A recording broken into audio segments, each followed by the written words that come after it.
This last week, Newton lost a really great person, Sergeant Levi Minkovich. It was a tragic accident. Um, he was a heck of a police officer. He's a former Newton student, just a really good person. And my heart really goes out to his wife and his family. This is a great community person for Newton, and we suffered a huge loss with this passing. Just want everybody to join me for a moment of silence, please.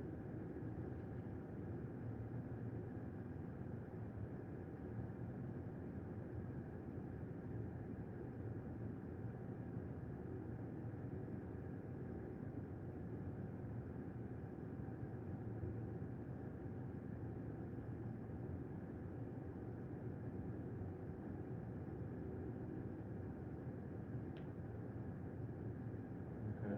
Now, if you would please join me for the Pledge of Allegiance. I pledge allegiance to the flag of the United States of America and to the republic for which it stands, one nation, under God, indivisible, with liberty and justice for all.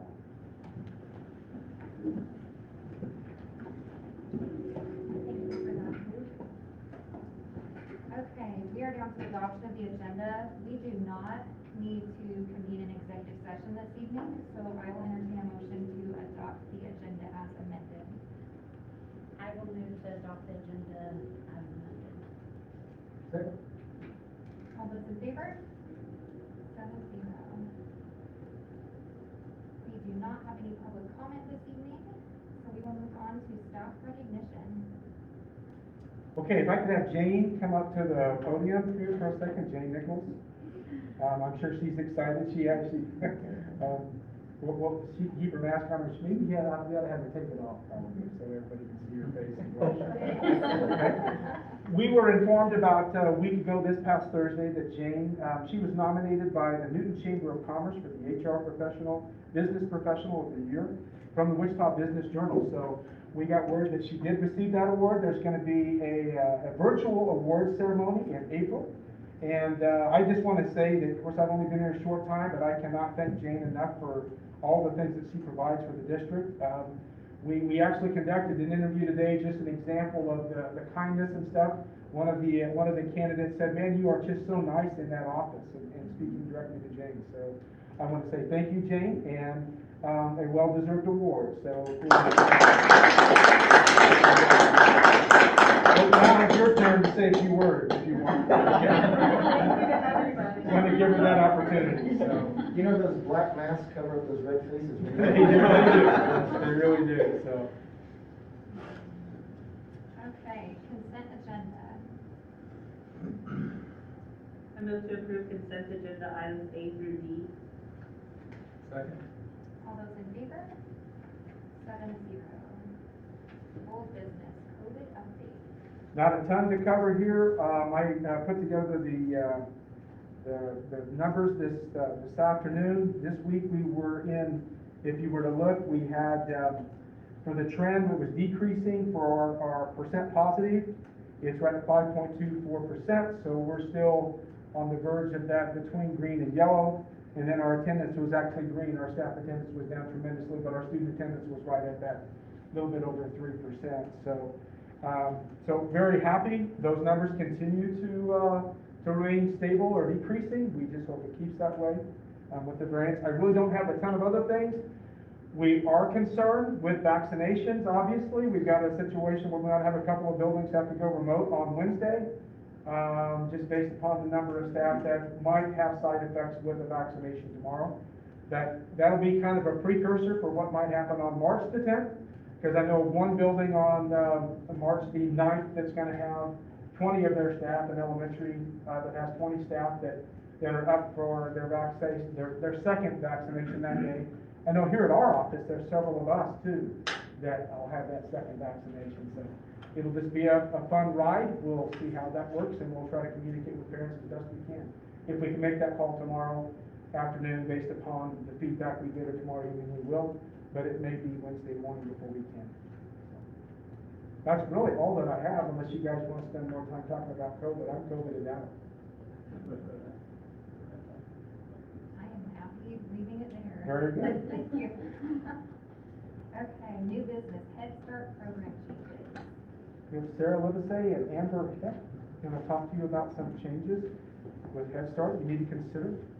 I put in my notes that these are program changes that have been in the works and kind of an incremental change over time, and they'll explain to you all of those changes.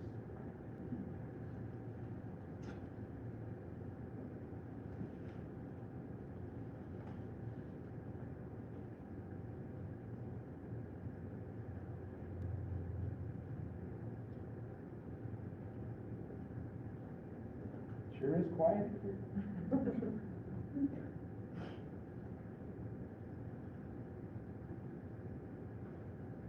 It's doing something. Roll the elevator music.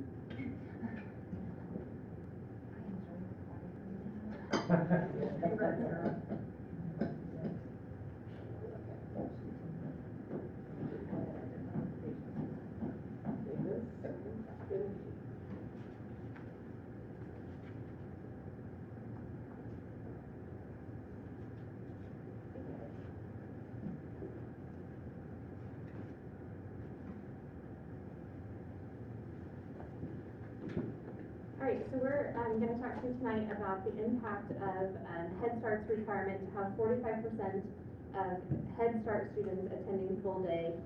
This will begin in August of 2021. So like I just said, we have this requirement to have 45% of our Head Start students enrolled in a full day program, which is a minimum of 6 hours. Head Start full day students are required to attend 1,020 hours annually. Currently, Cooper full day students attend 1,092 hours. That's 168 days times 6.5 hours. This is the Head Start policy and regulation. I will share this with you later this evening if you're really interested in looking at Head Start policy and regulations. It will most definitely help you sleep tonight. So a year ago, pre-COVID, we came to you with a very similar plan as what we're going to talk to you about tonight. And this was our plan for classroom allocations for this current school year, but pre-COVID planning. So we've obviously had to reduce enrollment because of needing to keep classroom sizes smaller to keep kids socially distanced and safe at school. So if you see kind of the first two columns there are our half-day classrooms, so the AM session and the PM session. The abbreviations are the numbers and the abbreviations of students in each program. So HS is Head Start, KS is Kid Start, State Pre-K, 4-year-old at-risk. They change the name every year, but that's that program. And then ST is the number of special ed students allotted for those classrooms. So about 12 to 13 students in our half day in each session, and then 13 students in our full day sessions was our plan for this school year, which included 26 Head Start students and 13 State Pre-K students that were blended in full day classrooms. Looking ahead to what we might do to increase to that 45%. Currently, our enrollment, if we were fully enrolled this year, that 130 students in Head Start, we currently have 20% of our students, Head Start students, attending full day. So right now, if we were fully enrolled, we would have 26 full day Head Start students. Going to 45, we're looking at having 59 full day students. Okay? Obviously, that means we need more classes at the full day attendance rate. So looking at that, we would end up with 5 full day classrooms. Currently, we have 2. If we were fully enrolled this year, we would have had 3 that have 3 that have 14 students and 2 that have 15 students, and then 6 double half day sessions at 12 sessions with 12 students in each session. Okay? This is an increase in the number of total classrooms. We currently are operating 10 classrooms, 9 in person and 1 remote. So this would increase us to 11 classrooms. This does require the hiring of 1 new teacher and 3 new paras, including 1 new position and filling 2 existing positions that we currently did not fill because that teacher is teaching remotely and didn't need paras in their classroom. It also means changing a current para to be funded from Head Start rather than being funded right now as SPED. And it means one classroom teacher, so two teachers and 4 paras moving from half day to full day. It also, just because of the sheer number of students we would have to serve in full day, in order to fill those slots, we may have to consider extending full day slots to 3-year-olds. Currently, we only serve 4-year-olds in our full day slots, and we only serve 4-year-olds who attended Cooper as a 3-year-old. So obviously, adding the staff and adding a classroom has some funding implications that come along with it. More classrooms means more cost. And also having more full-day classrooms ups the allocation of Head Start funds that are needed to pay those other teachers. So doing a lot of math, we have one big area that we could find some funding. And this was a proposal that we actually came to you guys with last year to reduce our transportation services to outlying students. This cuts our transportation in half. Basically, instead of having 4 buses running, we would have 2.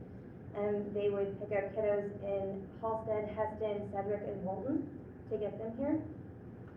And it cuts the amount that we're paying for salaries in half. These amounts are also the projected budget numbers.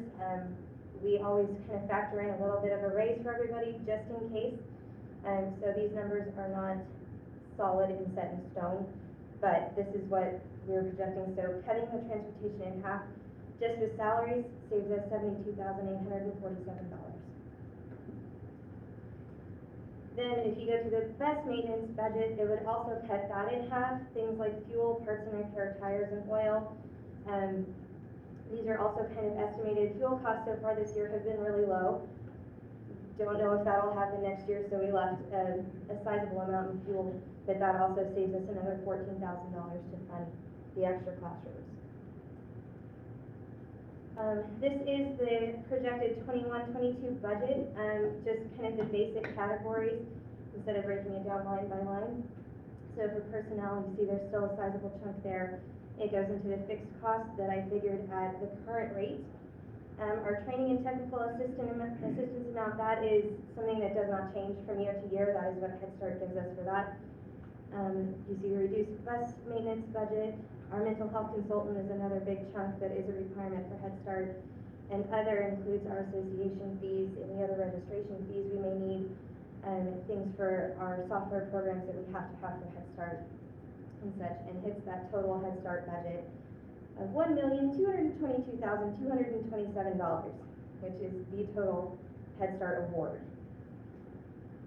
They have also just put out a notice that there will be a funding increase this year. It is much smaller than it was last year. Last year we were able to keep our transportation by using a cost of living adjustment and a quality improvement. The cost of living was 2% last year. It's being reduced to 1.22 this year, which will give us approximately $14,900. This amount would be used for any fluctuation in salaries and changes as we get solid numbers in. Any changes that happen next year with negotiated agreement and such, to kind of cover that and keep us financially sound within the Head Start budget. They also have said there will be more COVID relief funding. We got a large amount of money for COVID relief this year. It's a one-time thing. It is only for COVID-related expenses that they're offering that again next year if we would need it. That's not something that we have to apply for, but we could. So we're here tonight to give you this information and then also talk about our timeline for this. So we are making this proposal to reduce our transportation services tonight, and would ask you to approve that at the next board meeting on March 8th, at which point we will also be bringing our Head Start grant application, including this reduction proposal, for your information, and then asking you to approve that at the March 22nd board meeting. And then our grant application for Head Start is due April 1st. What questions might you have for us? Are there any concerns with space? Currently, we have one classroom that is not utilized, so at this point, there are not concerns for space. As we get bigger and have more students who are required to attend full day, space will definitely become an issue. Do you think they're gonna keep increasing the? Most definitely. Okay. The plan has been always to get all Head Start students to attend full day.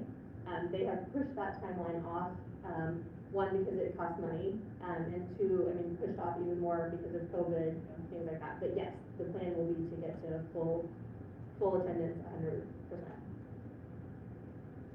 And then do you think there'll be any challenges with, attendance or enrollment, I should say, next year? It depends on the day you ask me what I think about that.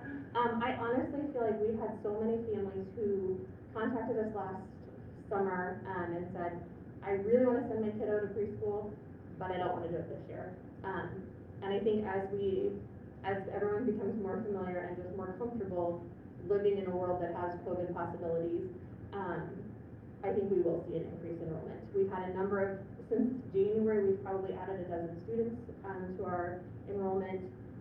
Some of those are SPED, but some of those are Head Start students as well. I really do feel like we may not be fully enrolled like we would have been, a year and a half ago, but I do feel like we will be increased enrollment from this year. What is the total in net dollars fiscal impact for next year? You showed the savings and stuff, but did I miss that on there? What was, in Yeah. terms of the That, total? oops, go back. Nope, go down. Our total Head Start award is that 1,222,227. And with reducing the transportation funds, I kept us within those bounds. That's kind of the point that I want to make is Yes. that we reassure the board, we're not talking about taking any more out of general fund in order for this increase. That's only if we reduce the in-town transportation, or we don't offer in-town transportation. And the two slides prior, the amount that you're basically having to cut, right, the 72? Yes, so the 72 combined with the 14 from actual vehicle expenses would be, That would be the amount to cover the addition of a new classroom as well as the shifting allocations of increased Head Start funding needed to pay for everything. when we brought this to you, I think probably about exactly this time last year, because it was pre-COVID. I mean, there were concerns, and we have those concerns as a staff about what does it mean for our families to not have transportation services. It is a huge concern for us. However, we also know that most of those students, when they get to kindergarten, will not have those transportation services.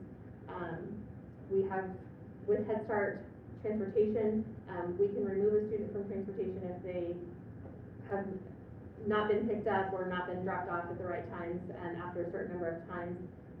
We've not lost a family yet because they were removed from transportation services. So they figure it out. I don't love that, but they do figure it out, if they're removed from transportation services. We approved that in February, didn't we? I mean. Yes, last and then we year. didn't end up having to use it because we got additional funding that allowed us to keep those two. We've been doing status quo, the same thing we were doing a year ago. Yes. Okay. And now we're just going back to the original proposal of reducing. Of reducing transportation, yes, Okay. yes. If we wanted to keep that in-town transportation, then we could fund it from the general fund? If we Yes. chose to do that? Yeah. Which would be a huge, not to push you in one way or the other, but would be a huge benefit to the grant, because those dollars would allow us to help meet our non-federal share. The issue But it would be with, The issue is, do you have another $90,000 to do that? Yeah. when we're gonna get, with the Gannon settlement, we're slated to get a little over $500,000 in new money next year.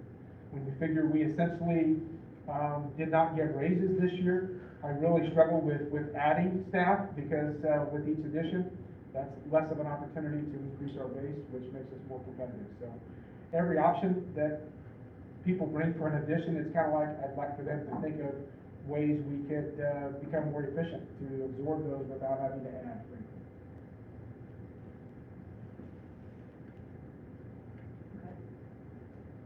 Are there any other questions or comments? No?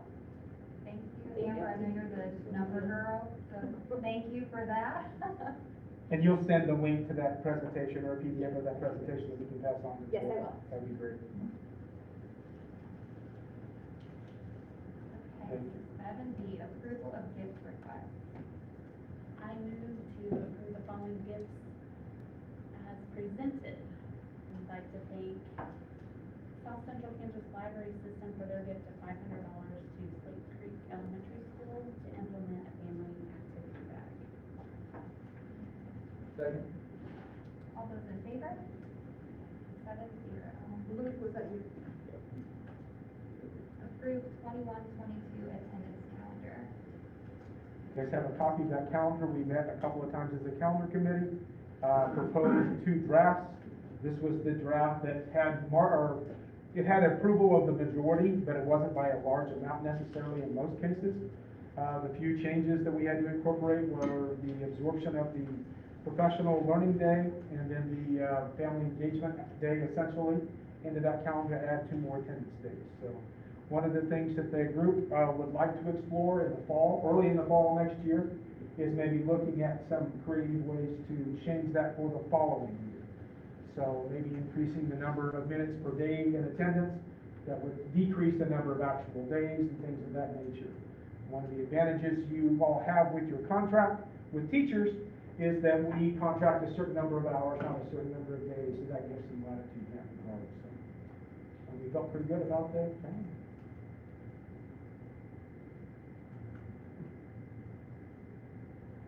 I move to approve the 2021-2022 student attendance calendar as presented. Second.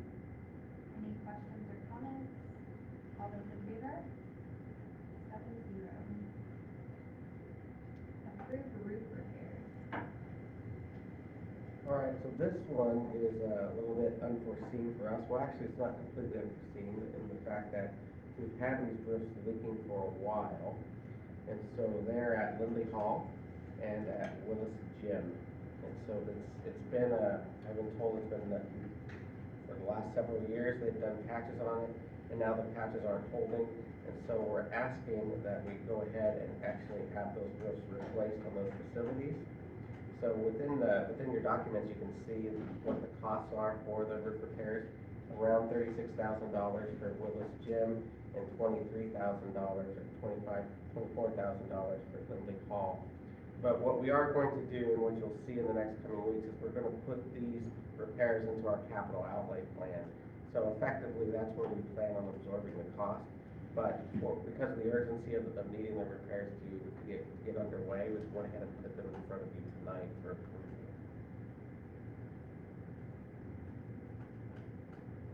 Is there any questions? I move to approve the roof repair expenditures at Lindley Hall and Willis Gym. Second. All those in favor?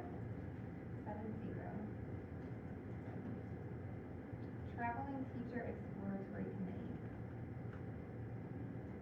Yeah, this is a function of the negotiations for this past year. This committee needs to have a board member to look into the issue that's stated within background information and the concern about traveling teachers. So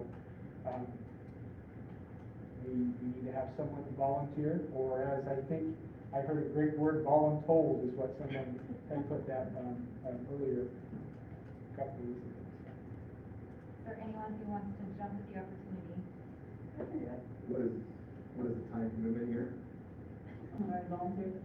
I mean, if you want to take it You up. got it? Dana jumped, I Dana saw jumped Dana. at it, so it's all her. Team player right there.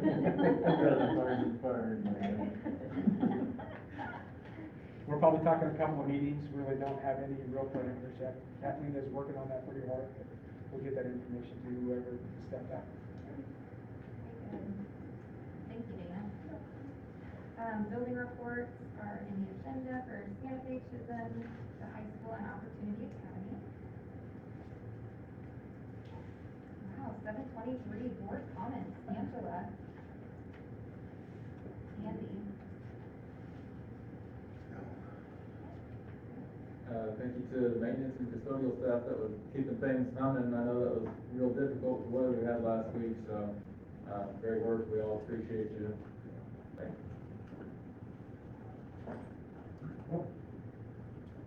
I just want to congratulate our students.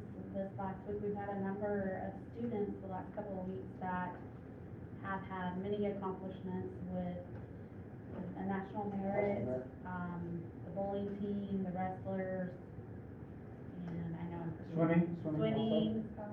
Swimming, Scholars Bowl, and special thanks to whoever put that out on Facebook, because I enjoy reading it and seeing the good things that our kids are doing, so thank you for that. I agree, I was thinking the same thing as Melissa, I should have made a list, because there's so many. And I know Fred and I have talked a little bit about bringing students in to recognize them, and I thought about that this week of who would we choose, because there's so many kids that we see right now with their accomplishments, which is fantastic. I love seeing all the positivity and hard work our students are putting in, and seeing the rewards for that. I'm excited to start back on site on Monday.